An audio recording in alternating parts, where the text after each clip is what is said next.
Hey everybody, it's Christine. Welcome to a new challenge for Paper House Productions. Last week we played with products and challenged the designers to make boy-themed layouts, and this week we're playing with products and creating girl-themed layouts. So I'm starting things off using one of the cut-apart pages in the Color Washed collection. And what I'm going to do is try and pull out a whole bunch of colors from this collection. We had 3 or 4 patterned papers that we could use, and I really wanted to play with one that I haven't played with yet. I've been playing with this collection for a little while now and done quite a bit with it, but there are certain papers I haven't done anything with, and so I really wanted to highlight those. So you can see this purpley pink one with the gold foil dots is one that I'm using, and I also am using just a portion of the cut apart page. Then what I'm going to do is pull out my metal die cut machine, and I'm going to cut out a whole bunch of flowers in a wide variety of colors. So using this one, using the other one, and using a few other pieces of patterned paper, all in an effort to coordinate with the patterned paper that I want to use for my background. So now you can see I've got all the pieces cut out and I've laid them out, and you can see the background paper that I was going for trying to use. It's very colorful, but it's also kind of got a rainbow feel to it, and it's not in the traditional rainbow order, but you can see it's definitely still got a rainbow feel to it. And what I'm going to do is add all those flowers onto a white circle base to create a wreath look, but I'm going to do it in the same order that the patterned paper is in. So starting with that reddish orange up top, and then going to yellow, then going to the purples and pinks, and then going to green and blues. And I just used 3 different sizes of flowers here.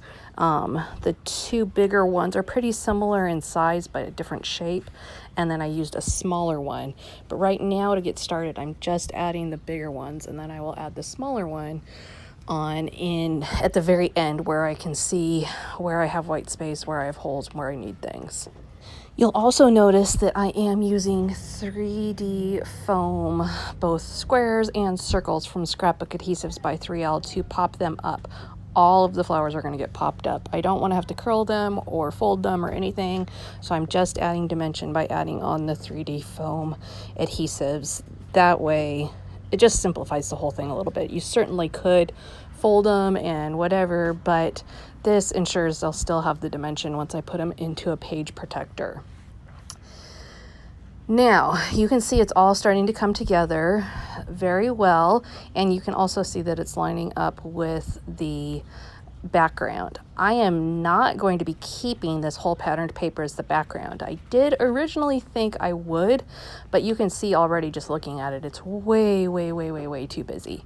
So I will be calming things down here in a little bit, but I am definitely getting the pattern and the order from that background. And then you can see I took my black ink pad and just went around the outside of the circle just to add a bit of a finished touch to the outside of it. And I'm going to put that circle onto a bigger white circle with some crafty foam tape. This is just like the 3D foam squares or the 3D foam circles, but it comes in a big long roll of tape, and you can just break off the pieces you want. So it works really nicely for big things like this. Otherwise, you can imagine how long I'd be sitting there just pulling off piece by piece. So now I'll secure that onto the bigger white circle, adding again a little bit of dimension, just a change to the look that it would have had if I just left it on its own. Now you can see I'm using patterned paper. I'm using the back side of it. The reason I'm doing that is because the back side of the color wash paper pad is white, and I wanted to keep all my whites the same. So I ended up using some of them that I had like still 3 sheets of left. I used them for my white, just because it was important. There's so many shades of white. It's, you know, you've got the bluer whites and the yellower whites, and it's amazing how much variation there is within. So now I'm going around with my black pen, just tracing in that same area where I did the black ink, again just to add a little bit more of a finished touch to it. And then I'm going to shift things here and change over so that I get rid of the busyness that's going on. Now, picking a picture for a layout with this much color is a little bit tricky.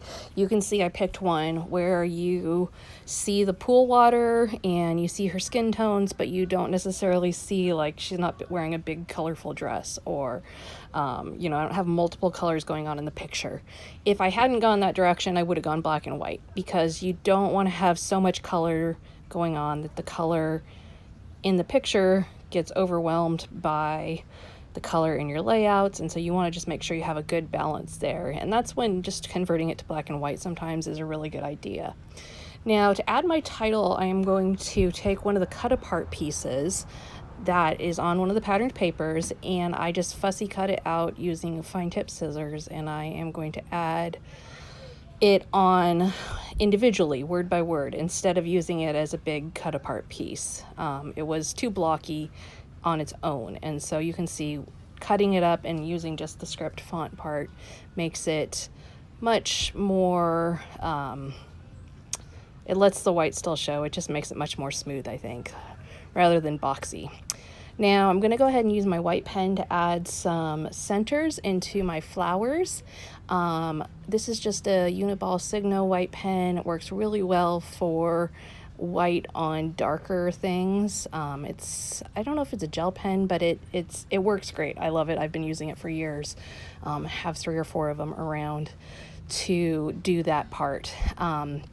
And I'm just, you know, I'm doing it all throughout, adding in big circles, not trying to be real precise, just getting a cute doodled look going on. I'm also going to add in some white enamel dots. Now, I could have gone for that look in the entire wreath, but I don't have that many enamel dots. I don't know very many people who do have that many enamel dots. So I just did that in a few spots and then used the white pen as the alternative for it. And what I actually am going to do is bring some dimension into the ones that I just added the white pen to by using some dimensional, it's not adhesive, but it's this clear drying stuff that you can just put right over the top, and it adds some dimension that way. So you can see me putting that right over the ones where it's just the pen dots. And that will dry fairly quickly. I've always been surprised how quickly that stuff dries. And then it will have a pretty similar look actually to the enamel dots. And just brings, I think the white brings in a nice pop to the flowers. Now I'm also going to add just a few little yellow splatters around my title. Not a lot. I don't want to go overkill here. Just add in a few little ones. And then now you can see how I've shifted it to make my background a little bit less busy. I added my circles onto a big white square, leaving about an inch border all the way around. And then I'm going to secure it onto that patterned paper. So you still get the color, you still get the pattern, but the whole thing is a lot calmer and a lot more simple. And I think it really takes the layout from looking overly complicated to a much more simple look. I think when I looked at it, I felt like it was a pretty clean and simple look instead of overly technical. I think you can tell it's just a big flower wreath and a simple title. The final thing I'm going to do is I'm going to add some stitching on, and I'm just doing this because there's not a lot going on. There wasn't a lot of embellishing. There's really nothing on here besides patterned paper and enamel dots. And so I wanted to bring in another texture. And so I'm going to just go all the way around my circle and add in a simple white stitch all the way around the outside. Stitching always does add a little bit of time to a project, but this is a simple one. You can sit and watch TV or listen to music while you're doing it, and it doesn't have to be a total time killer. And quite frankly, a simple circle with a stitch is not terribly, it's not difficult by any means. It's not like doing a star or a whole bunch of them all over your layout or whatever. Pretty straightforward. So there you have it, a basic layout using limited supplies.